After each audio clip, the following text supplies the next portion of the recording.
Minha gente, vamos dialogar. Hoje nós vamos dialogar sobre a verdadeira reforma, porque nós já analisamos em um outro vídeo sobre as falsas reformas. Agora vamos analisar um pouco aqui sobre a verdadeira reforma, tá bom?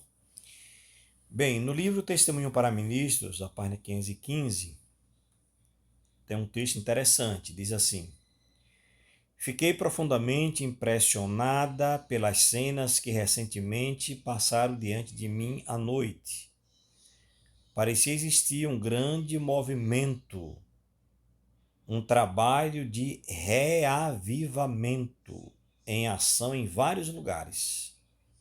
Nosso povo movia-se em linha e respondia ao apelo de Deus. Eu chamo a sua atenção para que você vá observando essas partes em negrito, porque depois nós veremos as características da verdadeira reforma com base nesses textos, tá bom? Vamos agora observar outro texto. Esse outro texto está em Testemunhos Seletos, volume 3, página 254, e diz assim: É chegado o tempo para se realizar uma reforma completa.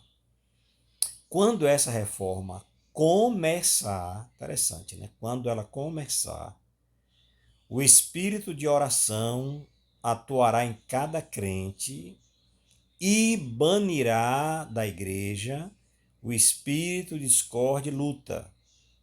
Não haverá confusão, pois todos estarão em harmonia com o espírito. As barreiras que separam um crente do outro serão derribadas e os servos de Deus falarão as mesmas coisas. Interessante, né? A irmã White diz que quando a reforma começar, o espírito de oração atuará em cada crente e banirá da igreja o espírito de discórdia e luta. Você conhece alguma igreja que não tem espírito de discórdia e luta, meu irmão? Minha irmã, você conhece? Eu não conheço até agora, não. Então, se não tem, é porque ainda não começou essa reforma, né? Mas vai acontecer, porque é profecia. Vejamos agora outro texto. Em Visões da Noite, isso aqui está em Testemunhos Seletos, volume 3, página 345. Em Visões da Noite, passaram perante mim representações de um grande movimento reformatório. Não é pequeno um movimento reformatório. É um grande movimento reformatório entre o povo de Deus. Não é fora do povo de Deus. É entre o povo de Deus. Muitos estavam louvando a Deus. Os enfermos eram curados. Interessante, viu? Os enfermos eram curados e outros milagres eram operados. Viu-se um espírito de intercessão tal como se manifestou antes do grande dia de Pentecostes. Os corações eram convencidos pelo poder do Espírito Santo e manifestava-se um espírito de genuína conversão. Portas se abriam por toda parte para a proclamação da verdade. O mundo parecia iluminado pela influência celestial.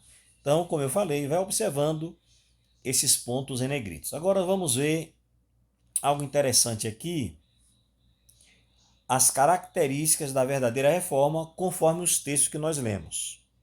Tá certo? Começando aqui. Primeira, quando começa, bane da igreja o espírito de discórdia e luta.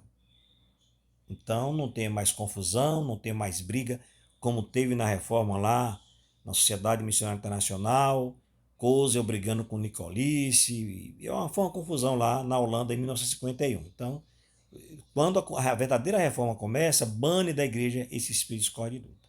E até hoje eles estão brigando, né? Então não, são falsas reformas, né? Não adianta nem a gente comentar muito, porque isso é carta fora do baralho, como diz alguém. Segundo, o espírito de oração atuará em cada crente. O espírito de oração atuará em cada crente. Olha que coisa interessante. Não haverá confusão, como tem nessas reformas hoje. Então são falsas reformas. Todos estarão em harmonia com o Espírito. Tá vendo? Não é com dissensão, com briga, e um falando mal do outro, um criticando o outro. Não. Quando a verdadeira reforma começa, bane da igreja esse espírito de discórdia e luta. E o pessoal vão, todos aqueles que fizerem parte desse grande movimento reformatório, vão estar em harmonia com o Espírito. As barreiras que separam um crente do outro serão derribadas. Olha. Os servos de Deus falarão as mesmas coisas. Um diz uma coisa, diz outra, não vai ser assim. Como disse, esses movimentos dissidentes por aí, um fala uma coisa, um ensina uma coisa, ensina outra, não é assim. Os enfermos serão curados e outros milagres serão operados. E aqui não é enfermos serão curados através de tratamentos naturais, não, é pelo poder do Espírito Santo, é a ação direta do Espírito Santo. Oitava, haverá espírito de intercessão como dantes no dia de Pentecostes. Ou seja, vai ser um movimento poderoso, esse movimento reformatório, como foi ali no Pentecostes. Vamos ver mais algumas características. Nona, centenas e milhares visitaram famílias abrindo-lhes a palavra de Deus. Décimo, é um grande movimento. Está lá o texto que eu li, né? É um grande movimento, não é pequeno movimento. Inclusive, esses movimentos aí, eles se julgam e eles se orgulham de serem pequenos. Interessante, viu? Só que a profeta diz que é um grande movimento. O movimento reformatório, profetizado por Ellen White, é um grande movimento. 11º, é um movimento entre o povo de Deus. O povo de Deus, quando a irmã White escreveu isso, obviamente, os adventistas do sétimo dia, não a nova igreja, ou seja, o movimento reformatório profetizado por Ellen White é um movimento que acontece dentro da igreja. O movimento reformatório não é uma nova igreja, como alguns movimentos dissidentes querem dizer e afirmam. Não, o movimento reformatório profetizado por Ellen White tem que ser fora da igreja. É uma igreja. Não. A irmã White não diz que de surgimento de outra igreja. O movimento reformatório que a irmã White profetizou não é o surgimento de uma outra igreja. Isso deve ficar bem claro e está bem claro nos escritos dela. É interessante que diz que é um movimento entre o povo de Deus. 12º, se manifesta um espírito de genuína conversão. Olha que coisa interessante, viu? 13º, os corações serão convencidos pelo poder do Espírito Santo. Então, não é argumento humano, mas é atuação direta do Espírito Santo. 14º, o mundo será iluminado pela influência celestial. E 15º, haverá uma reforma completa, não pela metade. Não pela metade. Bem, aí estão as características do verdadeiro movimento reformatório profetizado por Ellen White. Agora, vejamos o seguinte, que as falsas reformas não cumprem essas características. Nenhum desses movimentos dissidentes, separatistas, cumprem as características da reforma profetizada por Ellen White. Nenhuma delas. Nem a Sociedade Missionária Internacional, dos Adventistas do Sétimo Dia Movimento de Reforma, nem a Igreja Adventista do Sétimo Dia Movimento de Reforma, nem o movimento do Advento, nem o movimento naturista, nem completa reforma, nem reforma completa, nenhuma delas cumpre as características do movimento reformatório profetizado por Ellen White. Agora, quando a gente analisa o movimento que surgiu em 14/15, ali, a Sociedade Missionária Internacional, eu coloquei, aí da capa desse livro, meus irmãos, esse livro intitulado A Mão de Deus na Sua Obra e na Direção do Seu Povo, ele foi escrito por o Demetrio Niculice e foi apelidado de O Livro do Pecado. Depois a gente vai até gravar um vídeo falando sobre essa questão desse livro. Mas é o seguinte, qual foi o propósito de Niculice de escrever esse livro? Ele escreveu esse livro mostrando tudo de errado que tinha acontecido na reforma de 14 até 51. Porque na cabeça dele, ali em 51, estava acontecendo uma reforma na reforma. Que lá na Holanda houve uma separação, a gente sabe disso, uma briga de Koza, que era o presidente, com Nicolice, que era o secretário. Então ali houve uma ruptura, eles se dividiram e cada um agora foi ser presidente de uma ala. O Nicolice eu já mostrei para vocês que ele foi escolhido por sorte, que é contra o que a irmã White escreveu. E ele escreveu esse livro, o livro do pecado. Agora veja o que tem nesse livro do pecado. Algumas coisas, que tem várias coisas aí que a gente não vai abordar aqui. Mas veja só, tem muitas brigas e confusão na Igreja da Reforma, segundo esse livro. A falsa reforma, olha o que está na página 20. Os filhos do irmão Velp brigaram com o irmão Spacknobel e tomaram a obra nas suas mãos na América do Norte.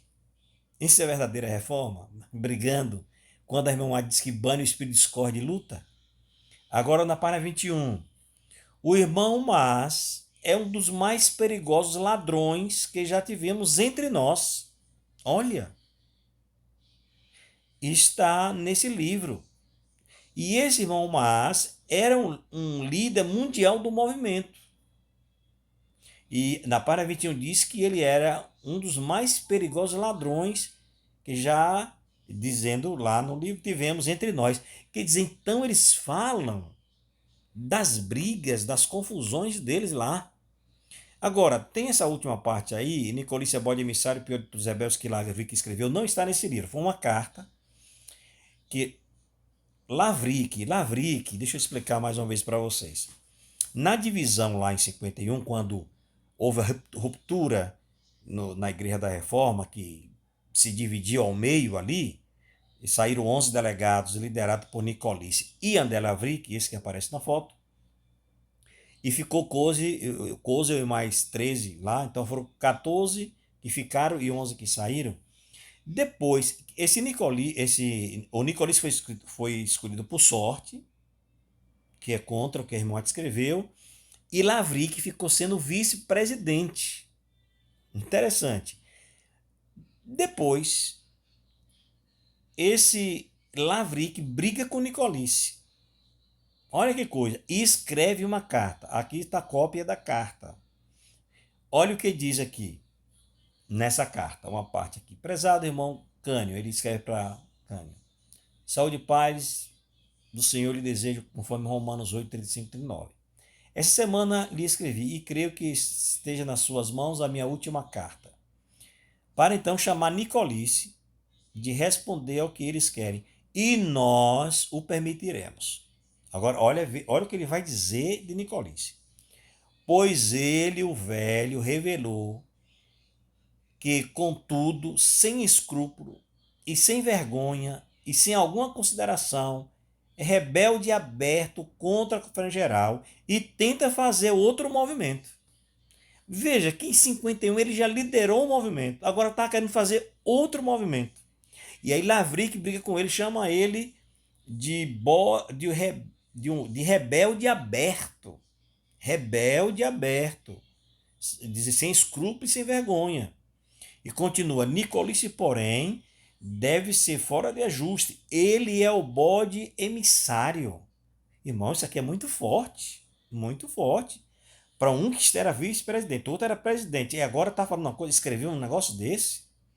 O bode emissário, mais culpado de todos os assuntos, de todos no assunto e de todas as rebeliões. Então, o líder, lá em 51, o Nicolice que liderou, que muita gente, a maioria, aqui no Brasil, a maioria pertence a essa reforma liderada por Nicolice em 51. Olha que situação. O Lavric chamando ele de bode emissário, mais culpado de todos no assunto de todas as rebeliões. Caso sério. Irmãos, esta é a verdadeira reforma? Claro que não. Claro que não. Pelo contrário, é uma falsa reforma. Essa reforma liderada por Nicolice lá em 1951. E eu concluo lendo esse texto primeiro escrito para 261. Alguns Satanás engana com o espiritismo, apresenta-se também como um anjo de luz e espalha sua influência sobre a terra por meio de falsas reformas. Então, todos esses movimentos que existem aí são falsas reformas. Tem nada a ver com a verdadeira reforma profetizada por Ellen White. Tá bom, meu irmão? Deus te abençoe, te dê a paz e dê a graça. Se você não é inscrito no canal, se inscreva, deixe seu like, faça o seu comentário, tá bom? Deus abençoe a todos no santo nome de Jesus.